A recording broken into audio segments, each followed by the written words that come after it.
huge and very long history of food, which means at home we have a thorough knowledge of how to make foods, and that unfortunately is fading over a period of time, but we still have a huge amount of knowledge, which thanks to the software today, we are putting that into the internet, so you can actually access the recipe. So today, cooking at home, we're covering everything.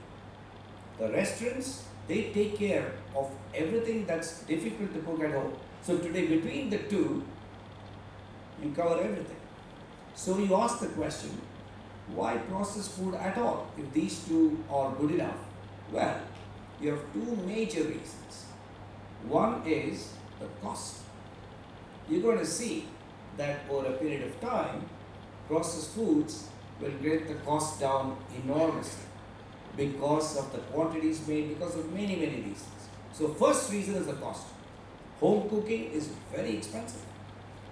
Cooking and eating at the restaurant is also expensive.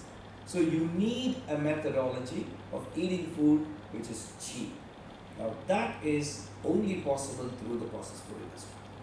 The second reason is the shelf life, which we said earlier. You want to keep food for 10 days, 15 days. It's not going to be possible either through your home cooking or through your restaurant cooking. You need the help of the food science-based processed foods. So processed foods will play a dominating role in all countries over the future. It is already playing a huge role in the developed world. In China, if you go, processed food industry is enormous, it's taken over. And in India, it's still small, but over a period of time, it will be huge. And at that time, people like all of you will be required to help India reach that goal of producing good quality, nutritious, and at the same time, inexpensive food to everybody. And that goal probably can only be met through food science. That goal cannot be met through the kitchen or through the restaurants. And this is a very important point that you need to hang on to.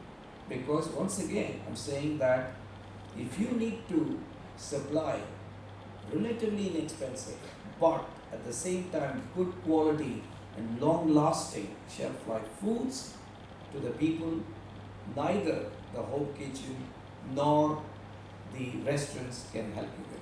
But at the same time, as I told you very clearly, that processed food is not at all the same as the kitchen food. We said that. It's like infant formula and mother's milk, literally. So the processed food industry should be able to say to the consumer that, hey, if you want to cook food at home, please do that. That may be your best option. But if ever you're not able to do for some reason, be that for cost, lack of knowledge, time, it could be any reason, convenience, because you may want to go out at that time, or you may want to watch the television, you may want to spend the time with the kids rather than at the kitchen. So if all these reasons are there, then you have two choices. You can go to the restaurants, or you can come to us as processed food manufacturers.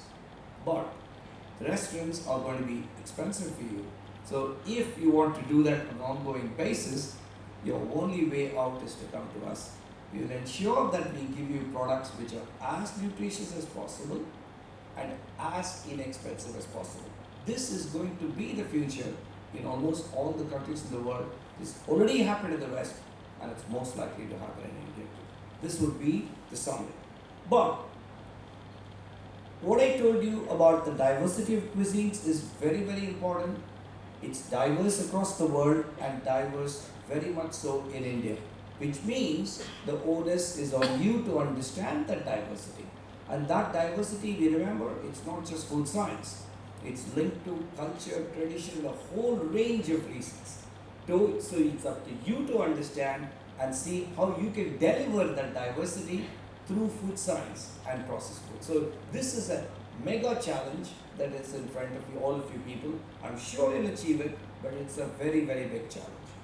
Now, what you also need to understand is in what formats food is available. And this can be in raw material form, flour, spice mixes. So when you go to a supermarket in India today, there are huge shelves of flour. There's a massive area where dal is sold, your lentils are sold. Rice bags, huge ones are sold. You come to the West, you will not find any of them.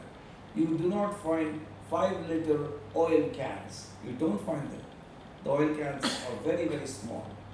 Uh, Flour is sold in small bags in a small area of the supermarket. Rice you will find 6, 7 little bags.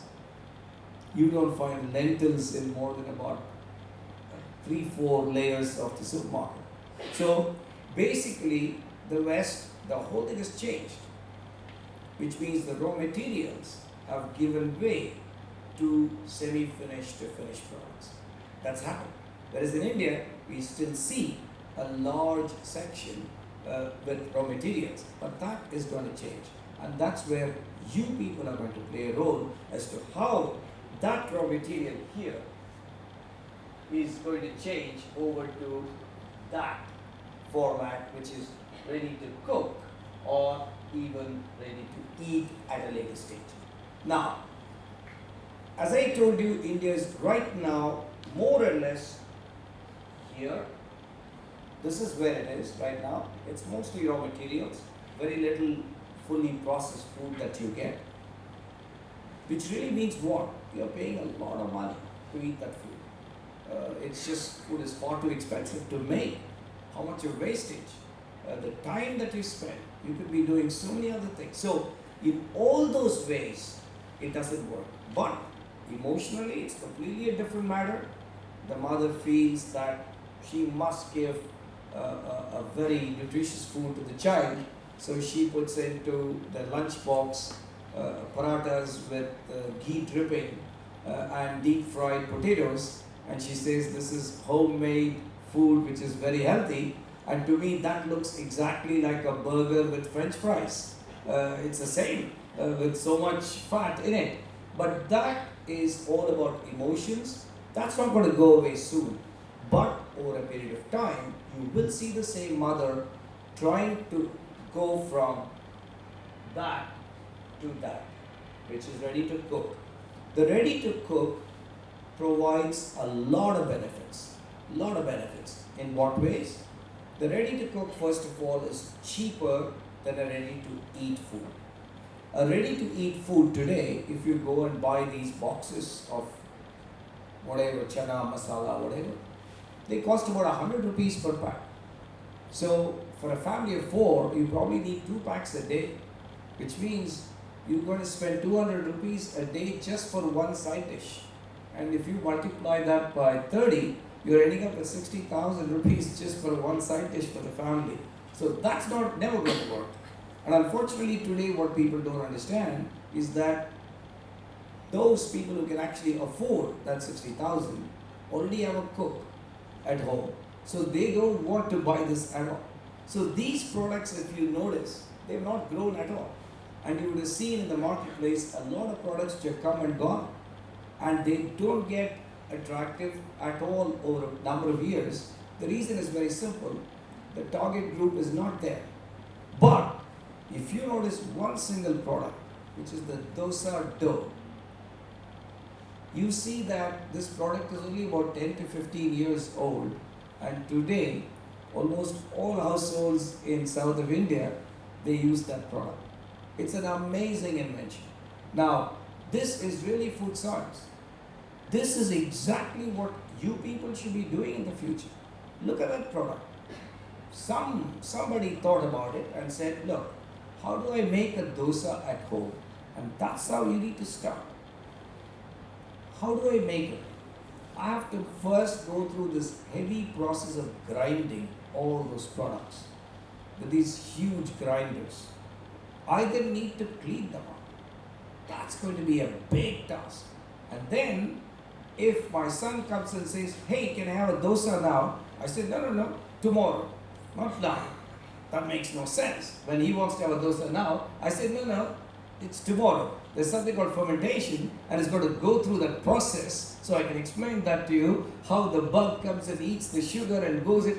Come on, you got to get the dosa, you can't. So what has happened is, somebody found out what is the most difficult part of that process that housewife or house husband goes through while making a dosa. And that is that preparation of the dough. And somebody put that on the shelf and it takes off. But it still needed other inputs such as the chilled shelf in the supermarket, the refrigerator at home. So once you add all these inputs, the dosa dough becomes a reality. Plus, the dosa dough is much cheaper to buy than the dosa at the restaurant. So it is still very, very cost effective. So it gives you the best of both worlds. On one hand, it lessens all the hassles that you have to make a dosa, but at the same time, it provides you with that benefit of cost. And this will be the biggest challenge for food scientists for every single product. Dosa dough is just one, but there are 1 million solutions waiting to happen, and you can all make it happen. And this is how you need to think about food. When you see food the next time, any food, and you say, how is it made? Can I make any difference in this? And what is that difference? Will that difference be significant enough for the consumer? If it is not, he or she is not going to bother. You say, I'm going to change the color from red to yellow. They say, no, that's not important. It's not interesting either. But if you